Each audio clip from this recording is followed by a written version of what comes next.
T N वर depend आपण example सोडवलेलं आहे. म्हणजे टर्म कसं शोधायचं, नेक्स्ट टर्म पुढचे कसे शोधायचे, n term of and arithmetic progression. आणि त्याच्यामध्ये पण आपण एक्सरसाइज 3.2 सोडवली. आज आपण पुढचा पॉईंट घेणार sum of first n term of and arithmetic progression. Arithmetic प्रोग्रेशनचे जे टर्म दिलेले आहेत त्यांची सम करायची. आता आपण टर्म कसं काढायचं ते आपण मागच्या तासामध्ये बघितलेलं आणि त्यावर डिपेंड सोडवले, गणित सोडवलेलं आहे. आता यामध्ये आपल्याला काय करायचं, सम करायचं. म्हणजे जे अर्थमॅटिक प्रोग्रेशन जे दिलेली आहे त्याची सम किती येणार आपल्याला काढता येतं. आता फॉर एक्झाम्पल हे अर्थमॅटिक प्रोग्रेशन जनरल टर्ममध्ये मी घेऊन काढले a plus d, a plus 2d, a plus 3d up to continuous असं. आता हे ए म्हणजेच T1, ए प्लस डी म्हणजे डीचा फरक आहे ना. अर्थमॅटिक प्रोग्रेशन आहे म्हणजेच डीचा फरक घ्यायचा. डिफरन्स कॉन्स्टंट ठेवायचा. तर आपण डिफरन्स डीचा ठेवलेला आहे. A plus d is T2, a plus 2d is equal to 3T3 असं करत T4, T5 हे डीच्या स्वरूपात का दिले, कारण जे आपण फॉर्म्युला डिराईव्ह करणार आहोत ते ए आणि डीच्या स्वरूपात आहे. म्हणजे T1, T2 ची सम करतो आपण, पण त्याला T1, T2, T3 ला आपण डीच्या आणि एच्या स्वरूपात लिहून काढले. कारण की आपल्याला जे फॉर्म्युला डिराईव्ह करणार ए आणि डीच्या स्वरूपात होणार. मग शेवटची जी टर्म आहे म्हणजे टी एन आपण फॉर्म्युला बघितलं की a equal to a plus a minus 1 into d. मग आता फॉर एक्झाम्पल हे अर्थमॅटिक प्रोग्रेशन आहे. याचा डी काढतात की ए इज इक्वल टू 1 आणि 2 2चा फरक दिसायला म्हणजे डी इज इक्वल टू 2. आता सम म्हणजे काय सगळ्यांची. आता S1 म्हणजेच काय, एक टर्मची बेरीज. S1 म्हणजेच T1 म्हणजेच ए काय आले तर 1 हे लक्षात ठेवायचं. S1 म्हणजेच T1 म्हणजे ए म्हणजे फर्स्ट टर्म. इथं 1 आलं म्हणजे एक टर्मची बेरीज. S सोबत 1 आलं म्हणजे एक टर्मची बेरीज. S सोबत 2 आला, फॉर एक्झाम्पल S2 आला. S2 इज इक्वल टू काय आला T1 म्हणजे 2 टर्मची बेरीज येतं. तर पहिला टर्म T1 प्लस दुसरा टर्म T2. S2 म्हणजेच T1 plus T2.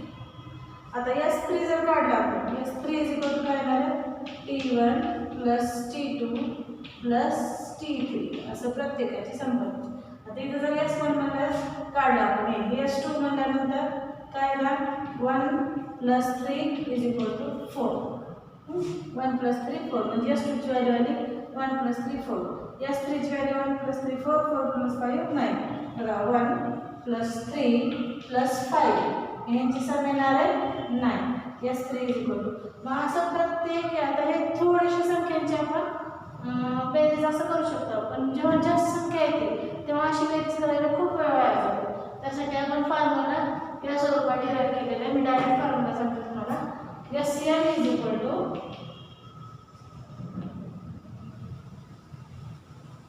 n/2 in bracket 2a plus n minus 1 into d. हे आपण या जनरल टर्मची सम केल्यानंतर हा फॉर्म्युला तयार झाला. आता जसं इथं मी करून दाखवले. S1 म्हणजे पहिल्या टर्मची बेरीज, S2 म्हणजे पहिल्या 2 टर्मची बेरीज, S3 म्हणजे पहिल्या 3 टर्मची बेरीज. तर Sn म्हणजे पूर्ण हे n टर्मची बेरीज. आता हे फॉर्म्युला मी डायरेक्ट लिहून काढला, डिराईव्ह करून दाखवलेला आहे. Sn इज इक्वल टू काय n/2 in bracket 2a plus n minus 1 into d. आता हे जे फॉर्म्युला डिराईव्ह केलेले आहेत ह्याच्यामध्ये 2 कॉन्स्टंट आहे, n, a आणि d. जर माहीत असेल तर आपण जेवढी संख्या दिली असेल तेवढ्या संख्यांची आपण बेरीज करू शकतो. आता फॉर एक्झाम्पल 25 संख्या दिलेली आहे, 25 संख्यांची बेरीज अशा पद्धतीने करायला खूप वेळ जातो. तर डायरेक्ट फॉर्म्युलामध्ये ठेवायचं आणि कॅल्क्युलेशन करायचं. आता हाच फॉर्म्युला दुसऱ्या पद्धतीने लिहू शकतो आपण. Sn is equal to n/2 हे 2a ला मी थोडंसं असं लिहिलं a plus a 2a means a plus a plus n minus 1 into d. आता याच्याकडे ऑब्झर्वेशन करायचं. हे काय आहे, ही व्हॅल्यू जी आहे ते Tn आहे.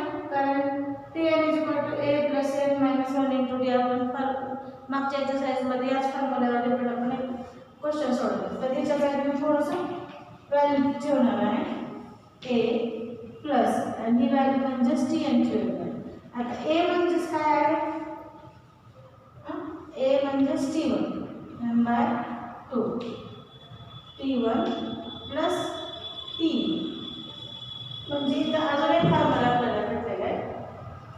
जर प्रश्नामध्ये डी जर काढता येत असेल फर्स्ट टर्म आणि Tn म्हणजे लास्ट टर्म जर दिलेला असेल तर आपण काय करणार या पद्धतीने सोडवायचं.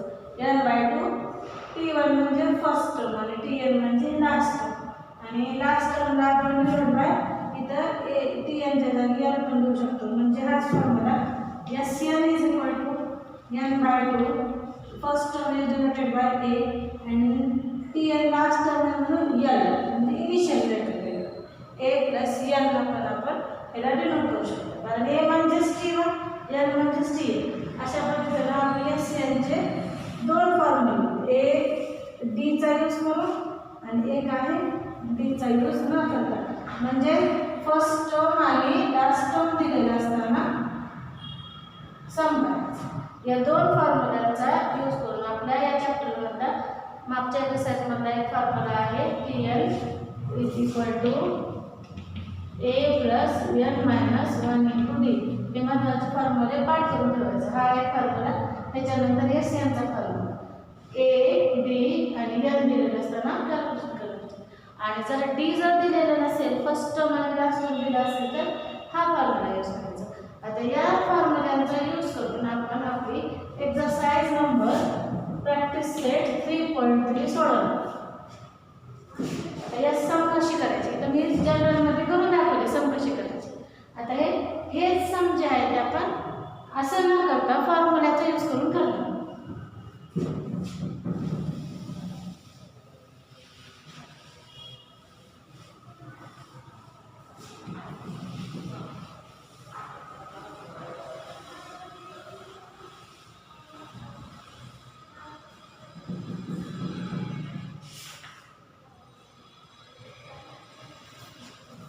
Practice set 3.3 question number first term and common difference of an arithmetic progression are 6 and 3 respectively. Find S27 respectively शब्द दिले म्हणजे AND च्या आधीचा पहिला अंक आणि AND च्या नंतरचा दुसरा अंक.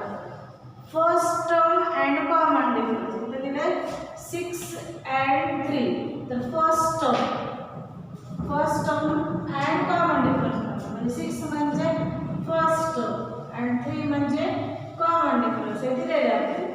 a = 6 and d = 3 दिलेले आहे आणि आपल्याला S27 काढायचे. S27 म्हणजे n ची व्हॅल्यू इथे आहे 27. हे जे दिलेले आहे ते लिहून काढायचं. आता formula Sn = n/2 in bracket 2a plus n minus 1 into t. आता या फॉर्म्युल्यामध्ये काय असतं Sn चा फॉर्म्युला लिहिला तर आपल्याला S27 काढायचं. तर इथं आपण S27 च लिहायचं. चुकून जर Sn दिलं तर मार्क काटण्याची शक्यता असते. त्यासाठी S27 ठेवायचं. n ची व्हॅल्यू ठेवली. इथे n ची value 27 divided by 2 in bracket 2 a ची व्हॅल्यू 6 प्लस n ची व्हॅल्यू 27 मायनस 1 d ची व्हॅल्यू 3. आता जर दोन्ही पूर्ण भाग जात असेल तर इथं काढायचं नाहीतर घालायचं नाही. S27 असं लिहायचं.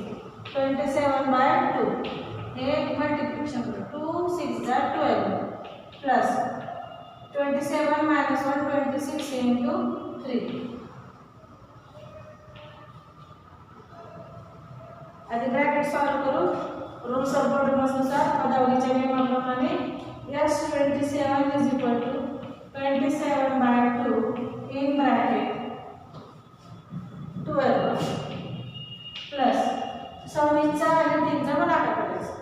3 6 18 has 8 carries 1 3 2 6 plus 1 7. Then 27/2 in bracket आता यांची सम करू. 8 plus 2 10 carry 1 7 plus 1 8 plus 1 9.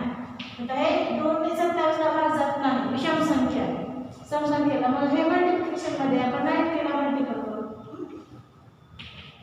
2 1 2 4 8 8 उरलं. इथे 10 झालं. 2 5 27 into 45.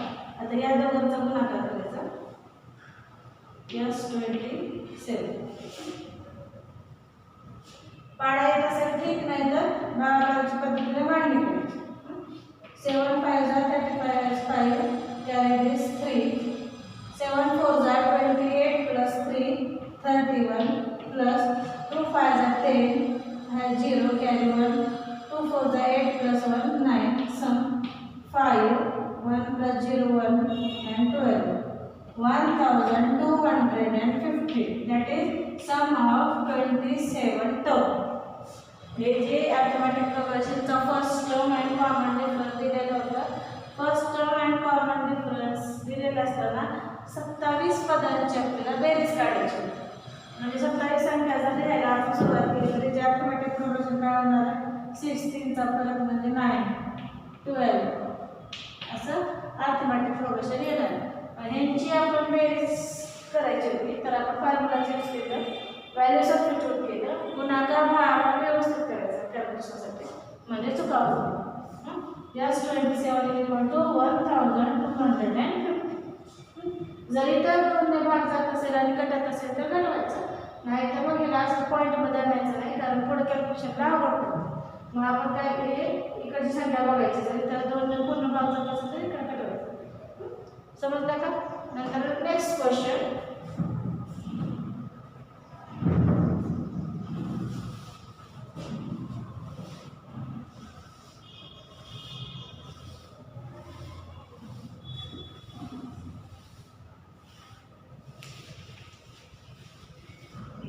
Question number 2.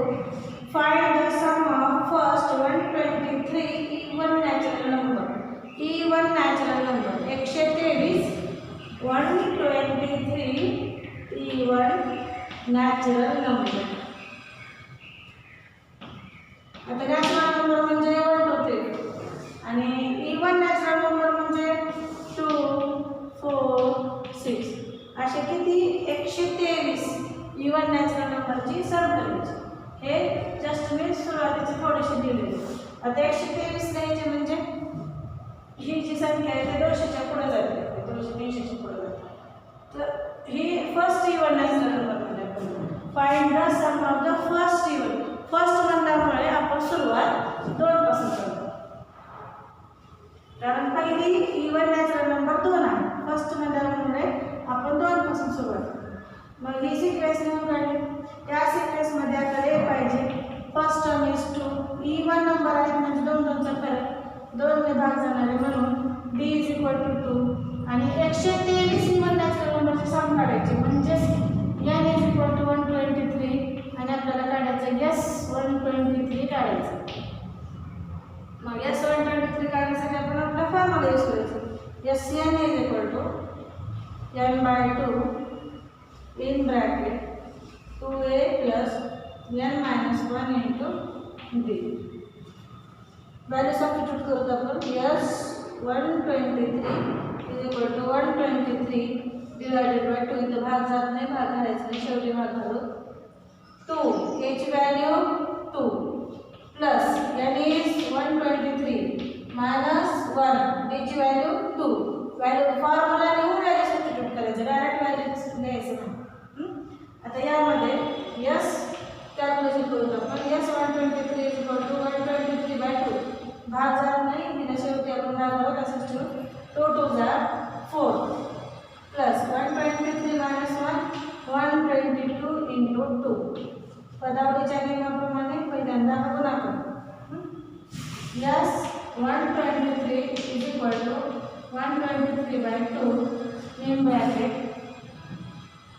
4 plus 122 into 2 244 122 दोन्ही 244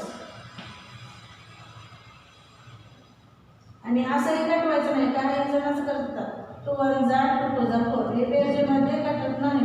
आधी पूर्ण ब्रॅकेट सोडवायचं आणि मग कटवायचं. S123 is equal to 123 divided by 2 यांची सम करायची. 244 अधिक 4 248. पहिला कट होता 2 1 जा 2 1 जा 2 2 जा 2 4 123 इंटू 124. आता हे गुणाकार आहे, गुणाकाराच्या मांडणीनं गुणाकार केला. 123 गुणिले 124. 4 3 जा 12 कॅरी 1. 4 2 जा 8 प्लस 1 9. 4 1 जा 4 प्लस युनिट प्लेस झाला सेकंड प्लेस टेन्स प्लेस. 2 3 जा 6. 2 2 जा 4. 2 1 जा 2. 3 1 जा 3. 2 1 जा 1 3 3. 1 2 2. 1 1 जा 1. Sum to 2 9 5 9 and 6 15 and 5 carries 1 1 4 plus 4 8 8 plus 3 11 plus 1 12 plus 2 carries 1 2 plus 2 4 4 plus 1 5 15,252. Sum of 123 term. 123 even natural number म्हणजे समनैसर्गिक संख्या त्यांची बेरीज झाली 15,212. जर आपण एक एक करत बसलो तर खूप उशीर लागणार, म्हणून आपण डायरेक्ट फॉर्म्युलाचा यूज करून करणार.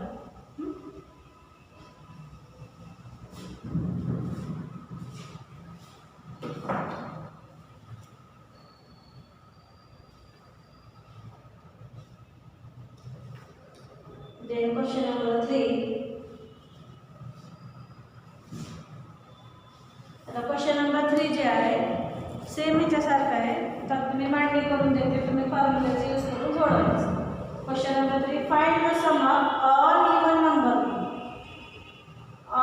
Number from 1 to 350. 350 इवन नंबरची आपल्याला सम काढायची. इथं सेमच येणार आहे, कारण 1 ते फ्रॉम 1 to 350 1 ते 350 पर्यंतची समसंख्या काढायची. समसंख्यांची बेरीज. तर समसंख्यांची सुरुवात इथून होणार 2 पासून, असं करत करत शेवटची संख्या इथं आपल्याकडे आहे. आता आपल्याकडे पहिल्या जे गणित होता, या गणितामध्ये आपल्याला यांची व्हॅल्यू दिलेली होती, म्हणजे 123 इवन नॅचरल नंबरचे सम काढावं लागलं, म्हणजे डायरेक्ट याच दिलेलं होतं.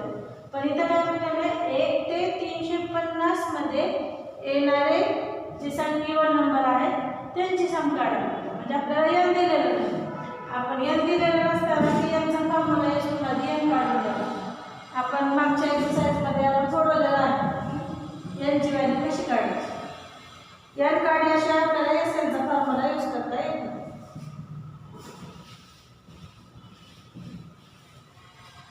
तर एस एनच्या फॉर्म्युलामध्ये काय लक्षात करताना ए डी आणि एन. मग इथं ए आहे डी आहे, first term is 2, common difference is 2, even number असल्यामुळे. आता एन आहे, आपण डायरेक्ट फॉर्म्युला यूज करून आपण करू शकत नाही. त्यासाठी आधी आपण काय करायचं, एनची व्हॅल्यू काढायची. मग एन काढण्यासाठी आपल्याकडे टी एन दिलेले, म्हणजे शेवटची टर्म दिलेली आपल्याला 350. टी एनचा यूज करून आपण एन काढू. Tn is equal to a plus n minus 1 into d. Tn ची व्हॅल्यू दिलेली आहे 350. a is 2 plus n काढायचे n minus 1 d is 2. 350 is equal to 2 plus 2 into n 2n minus 2 1 is 2 plus 2 minus 2 cancel. 350 is equal to 2n. n काढू आपण. 350 is equal to n. म्हणजे दोन गुणा करत आहे इकडे येऊन 12. 2 1 जा 2, 1 गुणा 15 झाले. 2 7 जा 14, 1 गुणा 2 5 जा 10 is equal to n. म्हणजे n आलं इथं 175. आता n आल्यानंतर आपण काय करणार, 175 म्हणजे 1 ते 350 मध्ये 175 इवन नॅचरल नंबर येणार आहेत, सम नैसर्गिक संख्या येणार आहे. आता ह्यांची सम म्हणजे आपल्याला काय करायचं, S175 करायचं is equal to n/2 n bracket 2a plus n minus 1 into d. आता ह्याच्यामध्ये व्हॅल्यू सबस्टिट्यूट करायचं आणि सोडवायचं. 175/2 n ब्रॅकेट 2 इंटू a ची व्हॅल्यू 2 प्लस 175 - 1 a ची value 2. Yes, 175 is equal to 175 by 2 in bracket 2 2 are 4 plus 175 minus 1 174 174 into 2 174 चा 2 चा multiplication करू.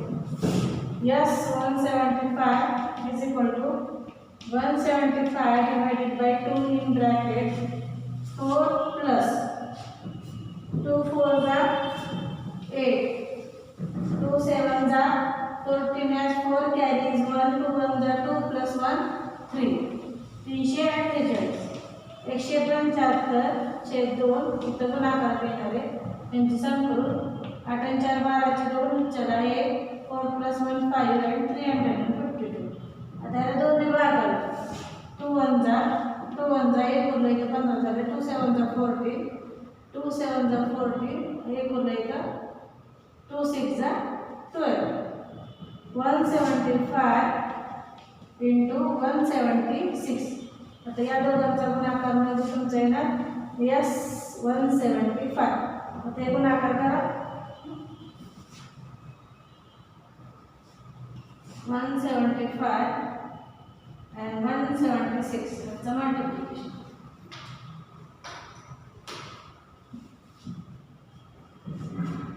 5 6 are 30 has 0 carries 3 5 7 are 35 plus 3 38 has 8 carries 3 5 1 are 5 plus 3 8 then tens place 6 7 are 42 has 2 carries 4 7 7 are 49 plus 4 53 has 3 carries 5 7 1 are 7 plus 5 12 plus 6 1 are 6 7 1 are 7 1 1 are 1 then 0 as it is 8 plus 2 10 has 0 carries 1 8 plus 3 11 plus 6 17 plus 1 18 has 8 carries 1 7 plus 2 9 plus 1 10 has 0 carries 1 1 plus 1 plus 1 3 30,800 30,800 म्हणजे 1 ते 135 पर्यंत जे नैसर्गिक समसंख्या आहे म्हणजे किती येणार आहे 175 ह्यांची सम आली 30,800 कॅल्क्युलेशन तर बरोबर आहे ना.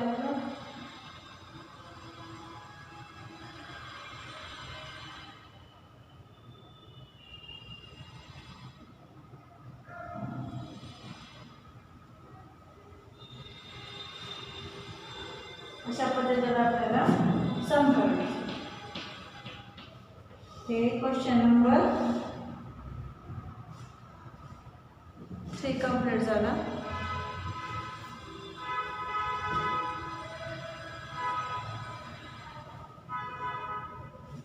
Then question number 4